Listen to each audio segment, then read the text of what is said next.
Hello, this is my video for biography project paper, Douglas Ridloff. My paper is about an artist named Douglas Ridloff.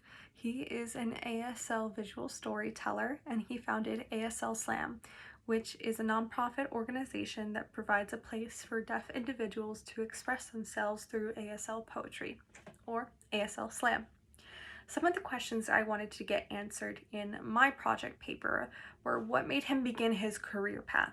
Now, as I was diving deeper into his story, I found out that during school he had seen someone named Peter Cook, another artist, perform ASL poetry. And that was the first time he had really thought about ASL being used not just for communication, but for artistry. And later down the line, he started performing at a local place where they would allow poets to come up and use ASL. He eventually took over that spot and renamed it ASL Slam, and that's what he does now for a career.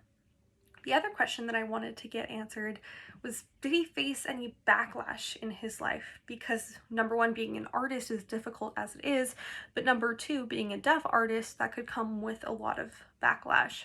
And when I was researching him, I found out that during his early childhood years, he felt very language deprived because he didn't really learn ASL. He was brought up orally, and so he didn't feel like he had a language, and that definitely was a lot of backlash and kind of harmful for him in his beginning years. Another question I had is, what type of performance or art does he enjoy either doing or seeing the most?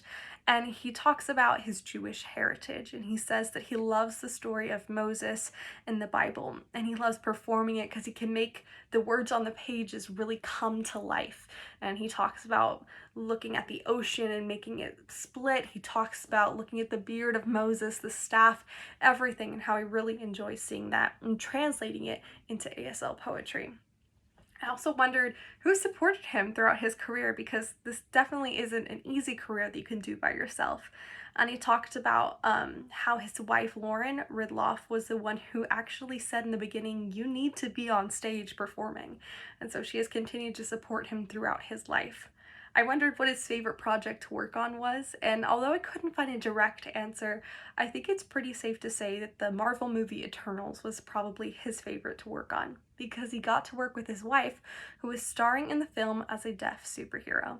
So they got to work on different sign names for specific characters within the movie, and they got to spend a lot of time together doing what they both really loved to do.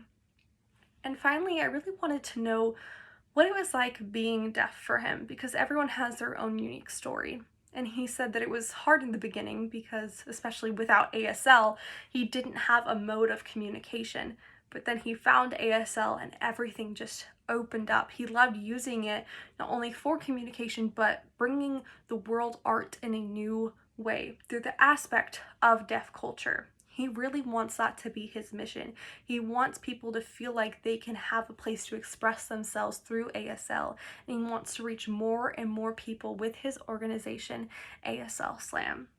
Overall, I really enjoyed learning about Douglas Ridloff. Him and I have a lot of things in common. We really love poetry, the arts, performance, and I thought it was really cool to get to know his perspective on all of these things that I enjoy as well.